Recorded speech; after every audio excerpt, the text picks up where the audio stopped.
आज हम आवाज़ गणना विधि द्वारा एचसीएफ एवं एलसीएम को कैसे निकालते हैं इस संबंध में चर्चा करेंगे। उससे पहले यदि आपने मेरे चैनल को सब्सक्राइब नहीं किया तो चैनल को सब्सक्राइब करें, बेल आइकन प्रेस करें ताकि आने वाले वीडियो आपको समय पर मिलते रहें। और अंत में वीडियो अच्छा लगे तो लाइक एवं कमेंट अवश्य करें ताकि हमें यह पता चलता रहे कि हम जो वीडियो बना रहे हैं वो आपके योग्य या आपके लायक हैं। चलिए शुरू करते हैं। आवाज़ गुणनखंड विधि द्वारा हम HCF एवं LCM को किस प्रकार निकालते हैं, इसमें हम दो टाइप के सवाल आपके सामने अभी हल करेंगे। पहला सवाल है 8, 9 और 25 को अपन पहले गुणनखंड निकालेंगे। पहले अलग अलग हम 8 का गुणनखंड निकालेंगे, फिर 9 का गुणनखंड निकालेंगे और फिर 25 का गुणनखंड निकालेंगे। तो पहले 8 का गुणनखंड निकालने के लिए हमें पता है कि 8 एक सम संख्या है, अतः यह 2 से विभाजित हो जाएगी। 2 चौके 8। फिर 4 सम संख्या है, अतः यह भी 2 से विभाजित हो जाएगी। 2 दूनी 4 और 2 एकम 2। अर्थात 2 की टेबल में क्या 8 आते हैं, 4 आते हैं या 2 आते हैं, यह देखकर हमें आवाज़ गुणनखंड करना है। और आवाज़ गुणनखंड में मैं पूर्व वीडियो में बता चुका हूँ कि आवाज़ गुणनखंड में आवाज़ संख्या का ही उपयोग करना है। इस जगह 2 से भाग नहीं जाता है तो फिर 3 का उपयोग करेंगे। 3 के बाद हम 4 का नहीं करते हुए आवाज़ संख्या वापस 5 आती है उसका उपयोग करेंगे। फिर 7 का, इस क्रम में आवाज़ संख्या ही लेंगे। अब अगला 9 है, इसमें हमें पता है कि ये 3 से चला जाएगा क्योंकि 3 केवल में 9 आते हैं। 3 3 9 और फिर 3 एकम 3। फिर 25 को हम देखते हैं कि न 2 से जाता है, न 3 की टेबल में आता है, न 4 को हम नहीं ले सकते हैं और फिर 5 की टेबल में 25 आते हैं। हम यहाँ पर कहेंगे 5 एकम 5, 5 5 25 और 5 एकम 5। इस प्रकार से ये आवाज़ गुणनखंड हुए। अब यहाँ लिखेंगे हम 8 का जो गुणनखंड हुए वो लिखेंगे 2 गुणित 2 गुणित 2। फिर हम 9 के गुणनखंड लिखेंगे 3 गुणित 3। फिर हम 25 के गुणनखंड को लिखेंगे। 25 के गुणनखंड हुए 5 गुणित 5। हम इन्हें इस प्रकार भी लिख सकते हैं 2 की घात 3, 3 की घात 2 और 5 की घात 2।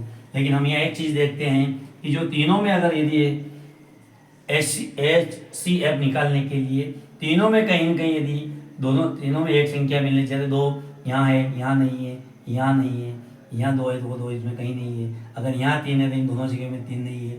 यहाँ 5 यहाँ और यहाँ 5 नहीं है।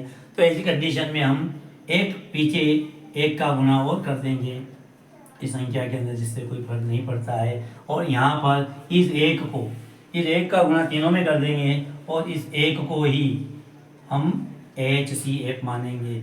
अतः HCF बराबर आपका 1 हो जाएगा। यही हम देखते हैं कि अब LCM निकालेंगे।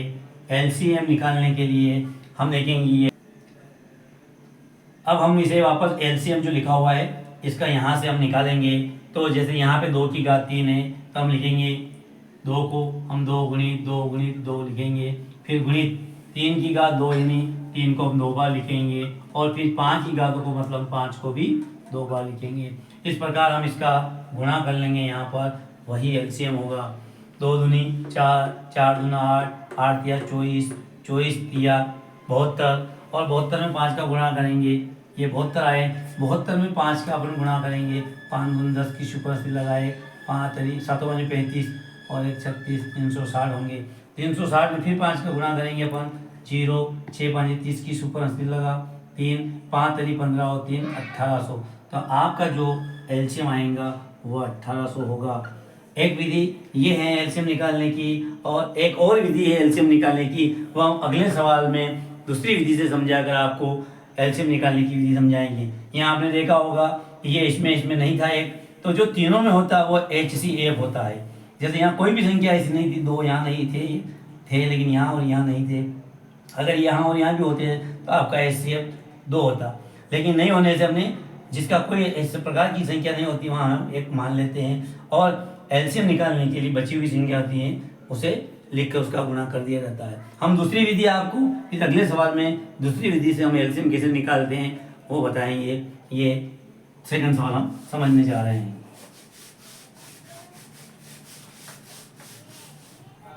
अब अपना दूसरा सवाल है अपना 6, 72 और 120 की हमें एलसीएम भी निकालना है और एलसीएम भी निकालना है। तो सबसे पहले हम इनका अलग अलग गुणनखंड करेंगे।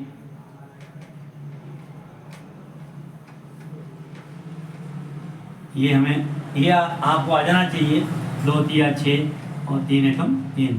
फिर 2 से जाएगा पीछे से हमें, 2 तिया 6, 2 छंग 12, 2 एकम 2, 2 आठी 16, 2 नीम 18 और 3 दरी 9 और 3 एकम 3। फिर इसको देखिए अपन, 2 से जाएगा, 2 छंग 12 0, फिर 2 से 2 तिया 6 0, फिर 2 से 2 एकम 2, 1 दर 1 ले लेंगे, 9 5 10। फिर 3 से जाएगा, 3 5 15 और फिर 5 से जाएगा, 5 एकम 5। अब यहाँ पे हम इनके गुणनखंड लिखेंगे। पहले 6 के गुणनखंड होंगे 2 गुणित 3, 2 गुणित 3। अब हम 72 के गुणनखंड लिखेंगे, जो है 2 गुणित 2 गुणित 2 गुणा 3 गुणा 3, 2 गुणा 2 गुणा 3, 2 गुणा 3 गुणा 3। अब 120 के हम गुणनखंड लिखेंगे, जो है 2 गुणा 2 गुणा 2 गुणा 3 गुणा 5। अब यहाँ आपको स्पष्ट पता चल जाएगा कि एचसीएफ निकालने के लिए क्या, वहाँ पे कुछ नहीं था, इसलिए हमने एक को उसके आगे गुणा करके एक को एचसीएफ के रूप में लिखा था। लेकिन यहाँ अपने पास एक की जरूरत नहीं पड़ेगी, क्योंकि हमारे पास दूसरी संख्या है। अतः एचसीएफ जो होगा आपका, अतः एचसीएफ जो होगा वो देखिए आप यहाँ पे देखेंगे अपन की ये जो संख्या आपको दिख रही है तीनों में है। फिर हम यहाँ देखेंगे ये 3 जो दिख रहे हैं आपको, ये यहाँ से ले लेंगे अपन यूँ मिला करके घुमा करके, ये तीनों में है। तो जो आपका एचसीएफ होगा वो 2 गुणित 3 अर्थात 6 होगा। एक तरीका एचसीएफ निकालने का ये है। दूसरा तरीका मैं बताता हूँ आपको, इनके आगे जो संख्या लिखी हुई है इसे हम, जैसे इसकी घात 2 की घात 1 गुणित 3 की घात 1, यहाँ पे हम कितनी घातें वो लिख देंगे। हम इसको देखेंगे तो 2 की घात 3 लिखेंगे यहाँ पे, 2 की घात 3 गुणित 3 की घात 2। फिर इसमें देखेंगे आप 2 की घात 1 2 3, 2 की घात 3 गुणित 3 की घात 1 गुणित 5 की घात 1। यहाँ पर ये देखेंगे हम। अब यहाँ पे आपको ये देखना है कि कम से कम घात वाली संख्या कौन सी है। उन 2 संख्याओं को या 3 संख्या जितनी भी होती हैं जो कम घात वाली हैं उनको हम देखेंगे। तो यहाँ पर एक देखेंगे 2 की घात 1 और एक 3 की घात 1, ये 2 संख्या ऐसी है जो तीनों में है। देखिए आप यहाँ पर भी है 2 की घात 1 3 की घात 1, यहाँ 2 की घात 3 है तो इसको नहीं लिखेंगे, यहाँ 3 की घात 1 है तो हम इसको लिखेंगे। इस प्रकार से ये संख्या यहाँ पर लिख लेंगे और इस प्रकार से ये कम घात वाली 2 संख्या लिखकर भी इस प्रकार से भी हम एचसीएफ निकाल सकते हैं। और सरल तरीका वही देखना आप को कि जो तीनों में है उभयनिष्ठ संख्या वो होगी, जो तीनों में होना चाहिए उसमें एक संख्या हम यहाँ लिखेंगे, फिर अगली में तीनों में है वो संख्या को एक बार 3 यहाँ लिख देंगे और इन दोनों का गुणा कर देंगे, वही आपका एचसीएफ होगा। अब अपना अगला है एलसीएम निकालना।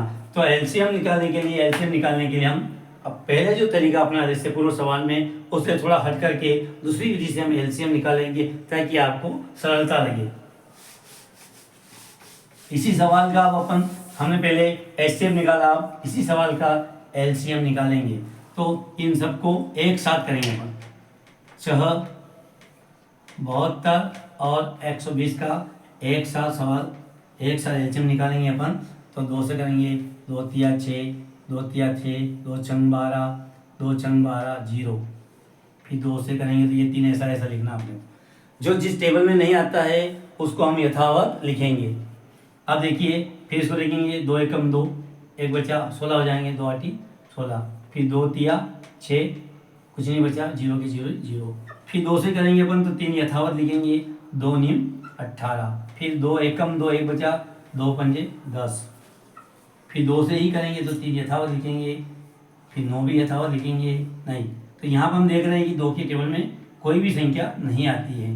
अब हम 3 लेंगे, 3 एकम 3, 3 तरी 9 और 3 पंजे 15। फिर 3 लेंगे, 1 यथावत रहेगा, 3 एकम 3, फिर 5 को यथावत लिखेंगे, फिर हम लिखेंगे 1 यथावत और फिर 5 एकम 5। ये जो हमने संख्या लिखी, अब इसका एलसीएम निकालना बहुत सरल है, इससे हम कहीं गलती नहीं कर पाएंगे।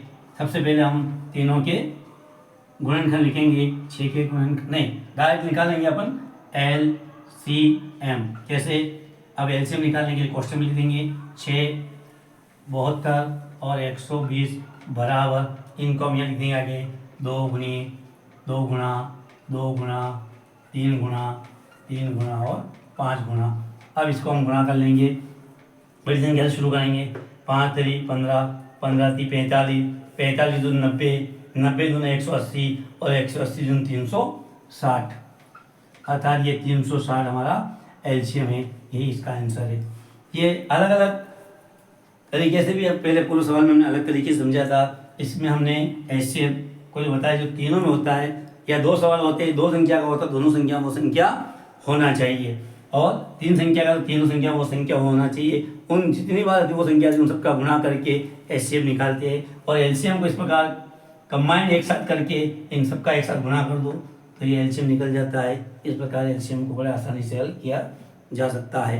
यह सवाल कक्षा 10वीं में पूर्व में आ चुका है। कक्षा 10वीं में इस सवाल को पूछा जा चुका है कि अभाज्य गुणनखंड विधि द्वारा 6, 72, 120 का एचसीएफ एवं एलसीएम निकालिए। तो इस प्रकार के सवाल कक्षा 6ठी से 10वीं तक के कोर्स में बहुत ज़्यादा बताए गए हैं, अतः इसका अभ्यास करें। धन्यवाद। ये वीडियो कैसा लगा हमें कमेंट में बताएं, और वीडियो अच्छा लगा हो तो लाइक करें। धन्यवाद।